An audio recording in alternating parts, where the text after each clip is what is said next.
Samajwadi party Maharashtra अध्यक्ष अबू आसिम आजमी ने कहा कि अगर कंगना को महाराष्ट्र सरकार और यहाँ की पुलिस पर भरोसा नहीं है तो वह उनके राज्य में रहें, वहीं काम करें।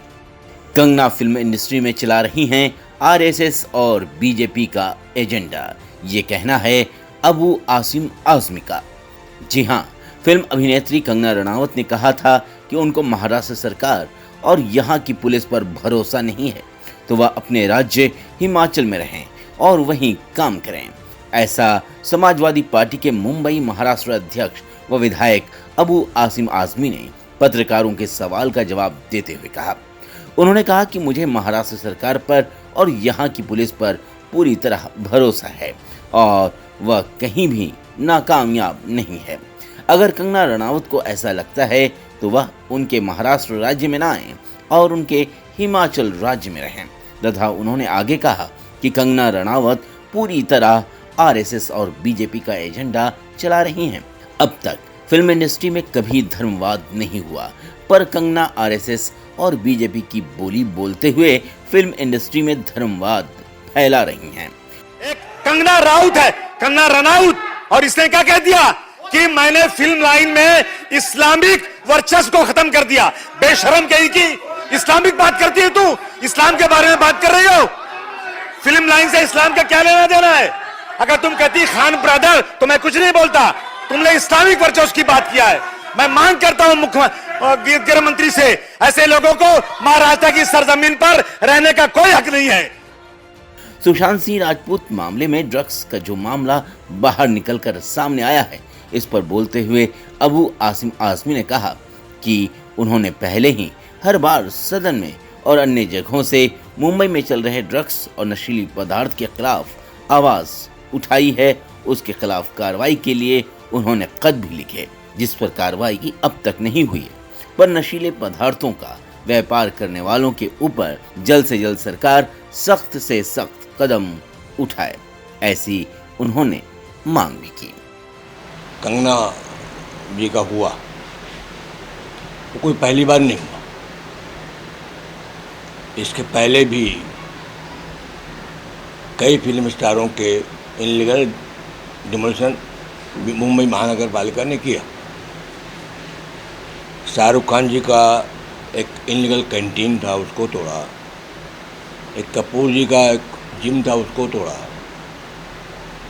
दो और भी फिल्म स्टारों के, कपिल शर्मा जी का इनलीगल ऑफिस तोड़ा,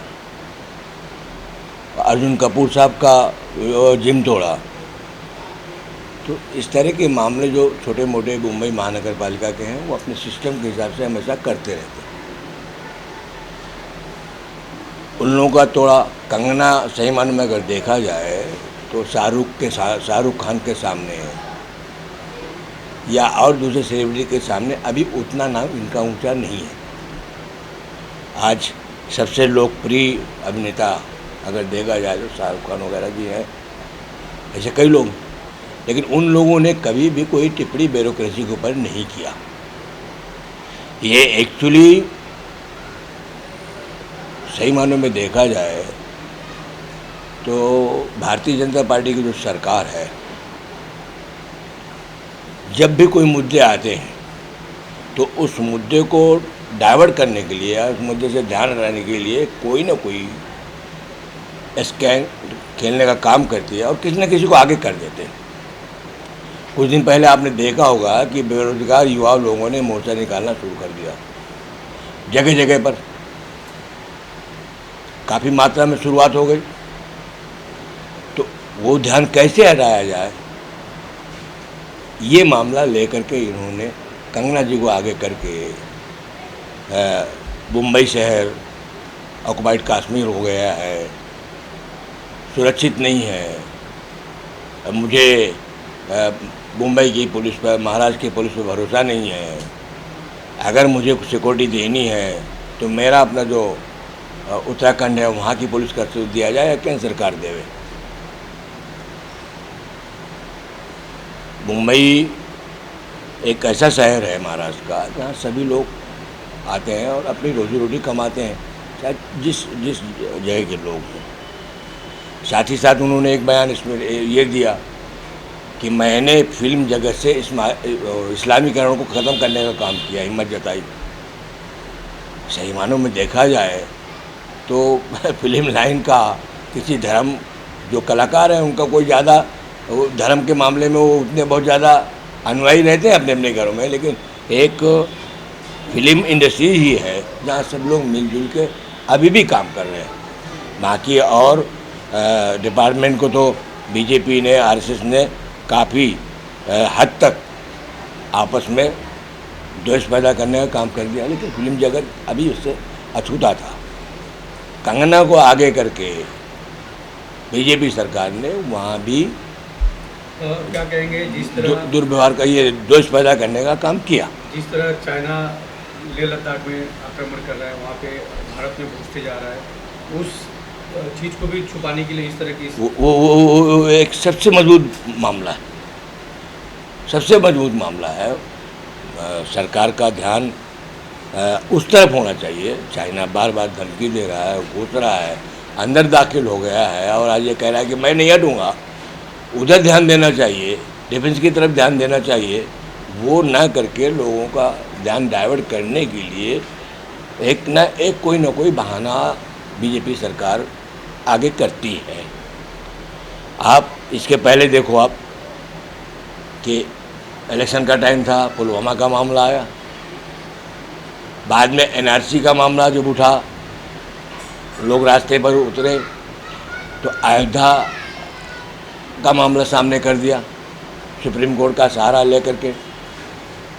आप देखें, जब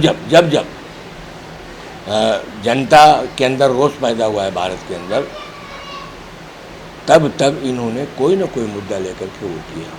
मैं सबसे बड़ी मिसाल आपको बताऊं कि सही मानों में देखा जाए तो योगी साहब की हुकूमत में उत्तर प्रदेश में आजम खान जैसे दिग्गज नेता को, जो दसियों साल मंत्री रहे, कभी इसके पहले भी वहाँ ऐसा नहीं कि समाजवादी की हुकूमत थी, सत्ता थी, बीएसपी बीजेपी साथ के मिल के सत्ता कर रहे थे, शासन कर रहे थे।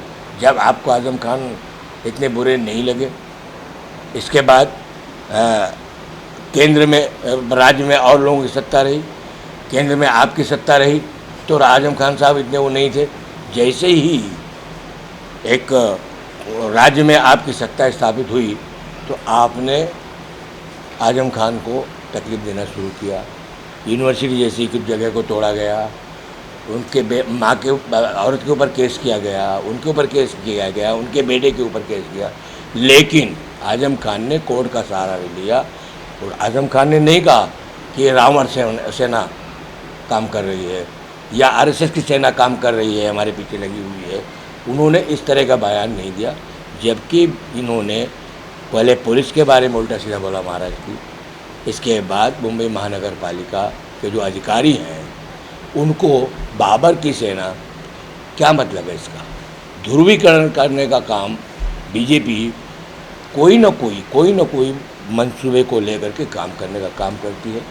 महंगाई चरम सीमा पर है, लोग भूख से मर रहे हैं, युवा बेरोजगार हो गए हैं, तो कहीं ना कहीं बीजेपी चाहती है कि लोगों का ध्यान उस तरफ नहीं जाए। अगर लोगों का ध्यान पूर्ण रूप से उस तरफ चला जाएगा तो पूरे देश के लोग बाहर निकलेंगे। और महाराष्ट्र अध्यक्ष अबू आजमी जी ने विधानसभा में सवाल उठाए हैं, इस मुद्दे को उन्होंने सामने रखा है, इस पर क्या कहेंगे? मैं समझता हूँ कि अबू आसिम आजमी साहब ने बहुत ही सही और सटीक बात कही। वो एक रिपोर्टर हैं, उनके बारे में भी उन्होंने कहा, जो कुछ भी कहते हैं पागलपन करते हैं।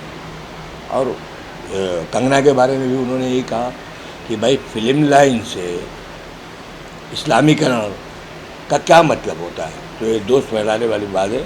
मैं मुबारकबाद दूंगा अबू आसिम आजमी साहब को, संजय राउत साहब को, और भी जिन नेताओं ने ऐसी फासिस्ट ताकतों के खिलाफ आवाज़ उठाई है, जो देश में आपस में नफरत पैदा करने का काम कर रहे हैं, उनके विरोध में जो भी लोग भारत के खड़े हो रहे हैं वो सब के सब मुबारकबाद के मुस्तहिक हैं।